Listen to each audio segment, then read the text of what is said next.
둘째로 주님께서는 무리의 영적인 풍족한 상태와는 달리 육적인 비참한 상태와 절실한 필요 상태를 아시기에 이러한 긍휼의 마음을 가지신 것을 보게 되어야 됩니다. 예수님께서 내가 무리를 불쌍히 여기노라 말씀하신 이후에 그 이유를 이어서 설명합니다. 저희가 나와 함께 있은지 이미 사흘임에 먹을 것이 없도다. 길에서 기진할까 하여 굶겨 보내지 못하겠노라 라고 말합니다. 여러분, 여기서 우리는 주님의 긍휼이 막연한 감정이 아니라 매우 구체적인 관찰에서 나온 것임을 발견하게 됩니다. 그 관찰은 뭐죠? 크게 세 가지로 나누어 살펴볼 수 있지요. 첫째, 같이 한번 읽어봅시다. 예수님께서는 무리들이 영적으로 풍족하나 육적으로는 바닥이 난 상태에 있음을 아셨습니다.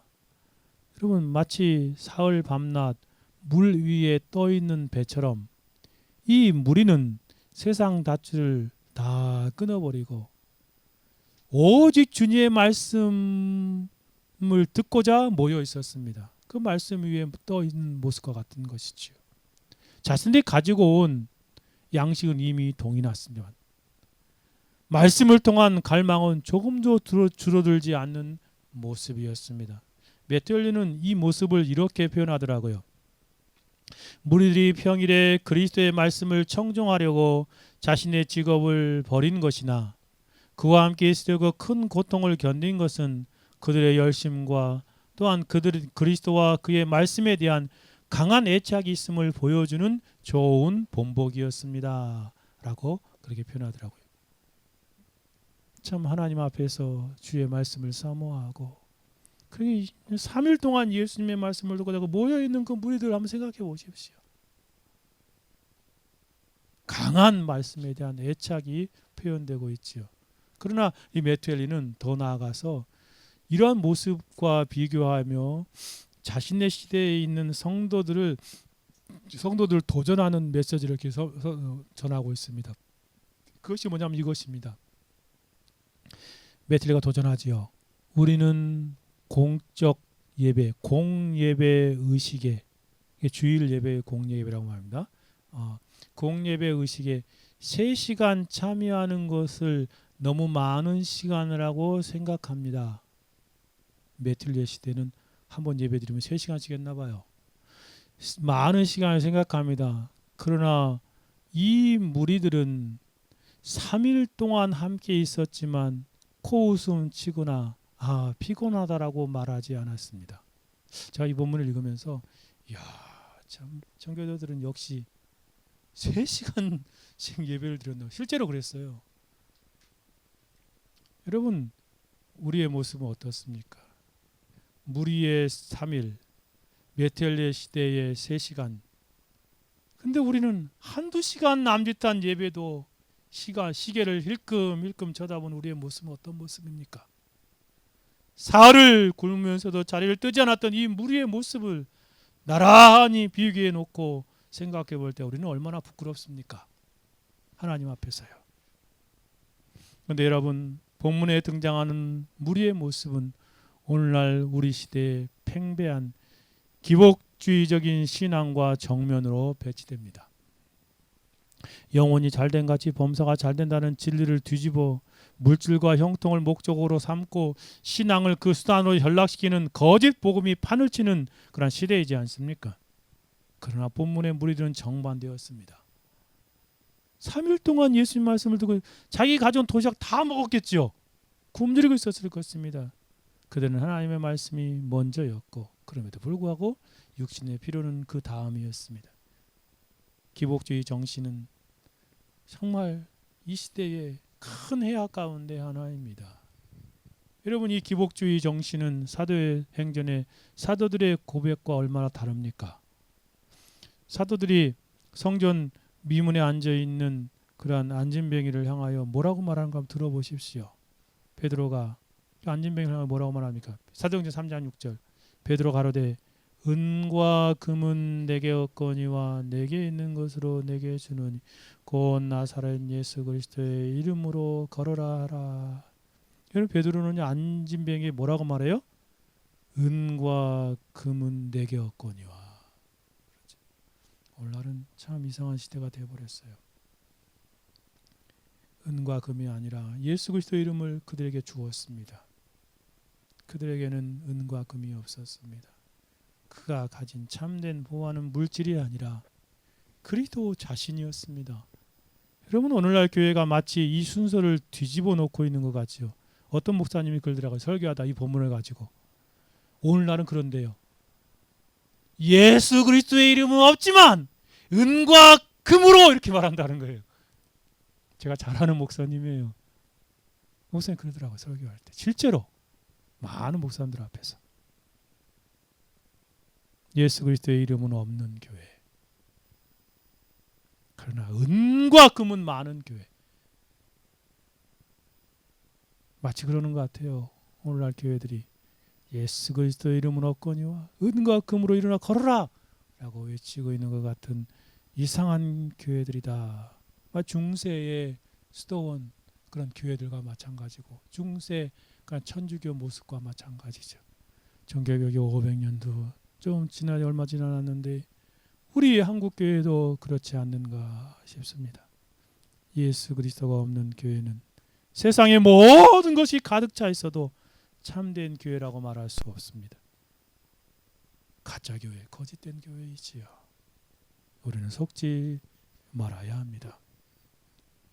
또 한 가지, 둘째로 놀라운 은혜는 예수님께서 그러한 육적인 필요를 결코 외면하시지 않으시고 친히 채워주시는 분이심을 보여준다는 것입니다. 35절 36절 한번 쭉 같이 한번 읽어볼까요? 오늘 본문 35절에서 38절까지 읽어봅시다.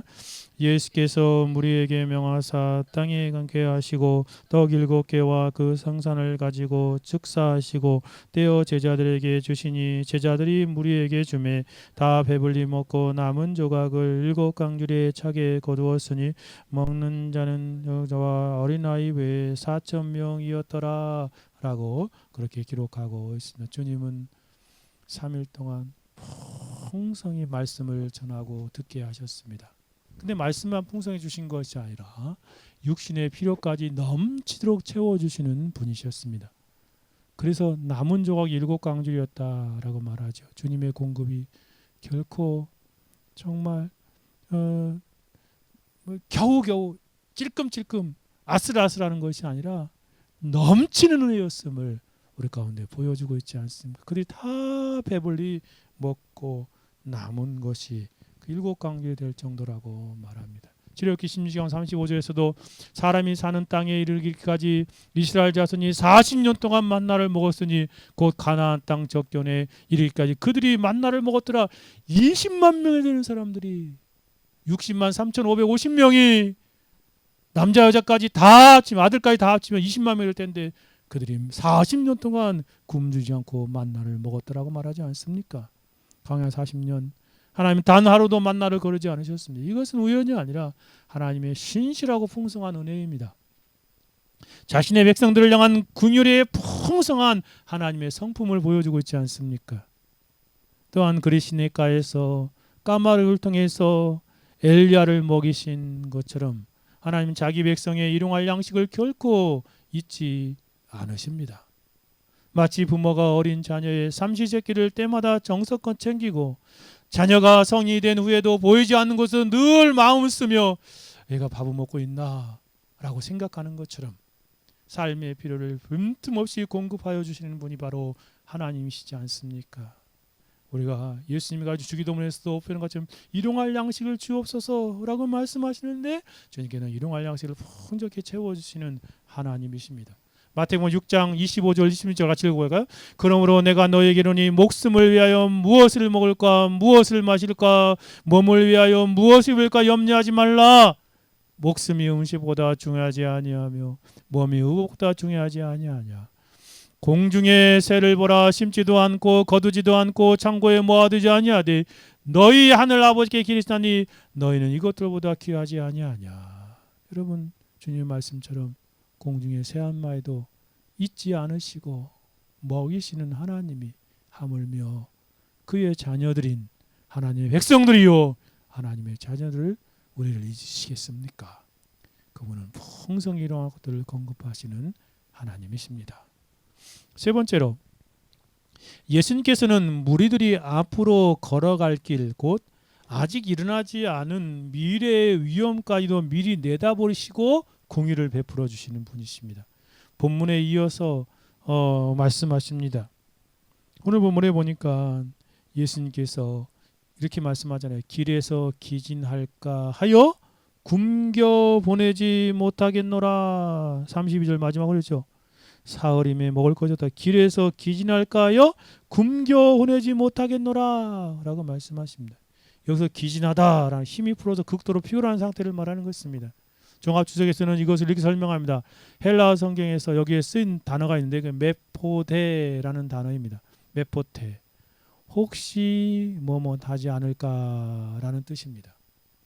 조건문으로 조건문이 종속조사로서 따라서 이 문장은 예수님께서 혹시 그들에서 길에서 지쳐 쓰러지지 않을까 하는 염려 때문에 그들을 그냥 그 상태로 집으로 보내지 못하고 있음을 드러내는 표현입니다. 그들에 대한 예수님의 사랑이 마치 자녀에 대한 부모의 사랑 같은 것임을 나타내주고 있지요. 여러분, 부모가 자녀를 먼 길로 보낼 때 이미 준비된 것만을 보는 것이 아니라 도중에 만날 일까지 미리 헤아려 도시락 하나도 싸주고 겉옷 하나도 챙겨주는 것처럼 예수님은 무리의 현재만 보신 것이 아니라 그들이 걸어갈 길, 아직 일어나지 않는 미래까지도 내다 보시고 공유를 베풀어 주시는 하나님이십니다. 메토는 이렇게 설명합니다. 무리에 대한 우리 주님의 염려를 보십시오. 길에서 기진할까요? 굶겨보내지 못하겠노라. 만일 그렇게 된다면 이것은 그리스도와 그의 가족에게 수치입니다. 그들과 다른 사람에게 실망이 될 것입니다. 이처럼 주님은 자기 백성이 훗날 넘어져 수치를 당한 것조차도 미리 아시고 막으시는 그러한 분이십니다. 미래의 위험까지 미리 내다보시고 공의를 베풀어 주시는 바로 주님이심을, 하나님이심을 우리는 알게 되지 않습니까? 신명기 1장 30절 같이 한번 읽어봅시다. 읽어보겠습니다. 너희보다 먼저 가시는 너희 하나님 여호와께서 애굽에서 너희를 위하여 너희 목전에서 모든 일을 행한 것 같이 이제도 너희를 위하여 싸울 것이라. 정말 그렇지 않습니까? 하나님은요, 먼저 가셔요. 먼저. 뒤에서 가라고 떠미는 분이 아니라 우리보다 한 발 먼저 가셔서 앞서 이끄시는 하나님이시다. 정말 그렇습니다. 미래가 참 막연하잖아요. 우리는 한치 앞을 알지 못하며 무엇이 펼쳐질까 모르는데 우리가 그 주님을 의지하고 믿고 따라가면 주님이 먼저 가셔서 앞서가서 앞에서 끌어주시는 분이세요. 신명기 1장 33절도 같이 읽어볼까요? 그는 너희보다 먼저 그 길을 가시며 장막 칠 곳을 찾으시고 밤에 불로 낮에 구름으로 너희 갈 길을 지시하신 자신. 이게 40년 동안 그렇게 살았던 거예요. 주님께서 먼저 가셔요. 그래서 거기서 장소를 찾는 거야. 이스라엘 백성이 머물 곳 어디인가. 그런 하나님이 있어요. 마치 밤길을 걷는 나그네 앞에 등불을 든 안내다처럼 우리 공일에 풍성하신 하나님은 우리가 가야 할 미래의 길을 미리 살피시는 분이시다. 그런 공일에 풍성하신 하나님이 있어요. 신명기 31장 8절도 같이 읽어볼까요? 그리하면 여호와 그가 내 앞서 가시며 너와 함께 하사 너를 떠나지 아니하시며 버리지 아니하시리니 너는 두려워하지 말라 놀라지 말라. 정말 그렇습니다. 앞서 가시는데 그것뿐만 아니라 함께 가신다는, 함께 다 아시고 함께 동행하시는 하나님이세요. 앞서 가심과 함께 동행하심, 이 두 가지가 함께 있기에 우리가 막연한 미래에 대한 막연한 두려움에 사로잡힐 필요 없습니다. 주님께 기도하고 주님을 의지하여 한 걸음 한 걸음 나아가는 거예요. 이것이 바로 믿음의 길입니다. 두려워할 이유가 없습니다.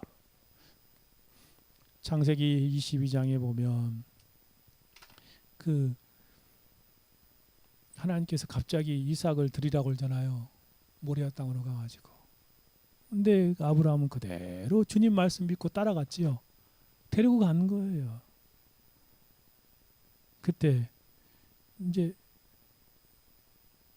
둘만 남아가지고 산으로 올라갈 때 이삭이 아들이 아브라함에게 묻되 아브라함이 뭐라고 말합니까? 창세기 22장 14절 같이 읽어볼까요? 아브라함이 그 땅 이름을 여호와 이레 하였으므로 오늘날까지 사람들이 이기를 여호와의 산에서 준비하리라 하더라. 그러니까 하나님께서 준비하실 것이다 라고 하는데 그대로 그 이름을 거기 붙이고 있습니다. 여호와 이레 하나님. 아브라함이 이삭을 바치려 던 그 산이 하나님은 이미 순양을 예비해 두셨지 않습니까? 우리가 필요를 깨닫기도 전에 하나님은 미리 미래에 먼저 가셔서 모든 것을 다 준비하고 계신 공일에 풍성하신 하나님이심을 우리가 믿고 신뢰하며 인생길을 걸어가야 하겠습니다. 이사야 43장 2절에 내가 물 가운데로 지날 때에 내가 너와 함께 할 것이라 강을 건널 때에 물이 너를 침몰하지 못할 것이며 네가 불 가운데로 지날 때에도 타지 아니할 것이요 불꽃이 너를 사르지도 못하리니 이것이 하나님의 놀라운 궁율로 미래까지 책임져 주시는 하나님의 은혜로운 성품이 아니고 무엇입니까? 우리는 이 궁율에 풍성하신 하나님 의지하며 사는 것입니다. 물과 불, 미래 인생의 가장 극단적인 위기의 순간에도 그것에 우리와 함께 동행하시는 궁율에 풍성하신 하나님이심을 믿고 인생길을 걸어가는 저와 여러분이 되어야 합당하겠습니다. 주 안에 사랑하는 여러분, 우리가 섬기는 하나님은 우리의 과거와 현재만 아시는 분이 아니라 여러분이 전혀 모르는 미래에도 직면하게 될 모든 상황을 다 아시는 분이 있습니다. 비참한 상황까지도 이미 다 통치적으로 아셔요. 과거, 현재, 미래를 한눈에 보시는 분이시기 때문에 그렇습니다. 아시고 저와 여러분을 불쌍히 여기셔요. 도와주시고 함께 하시는 분이시라는 것입니다. 이러한 하나님, 궁일의 풍성한 하나님이 계시기에 우리는 넘어질지언정 완전히 실족하지 아니할 것입니다. 한치 앞을 알지 못하는 삶을 살고는 우리이지만 이러한 하나님을 의지할 때, 기도로 의지하고 믿음으로 의지할 때 우리는 여호수아와 같이 담대하게 가나안 땅과 같은 세상을 향하여 나아갈 수 있습니다. 우리가 지금 여호수아에 읽었던 것처럼 여리고성 7번 들고 확 무너져 내지 않습니까? 우리의 과거와 현재 미래를 다 아시고 우리를 불쌍히 여기신 하나님을 더욱더 믿음으로 신뢰하고 의지하는 그 주님의 궁유를 의지하는 삶을 살아가는 저와 여러분이 되어야 합당하겠습니다.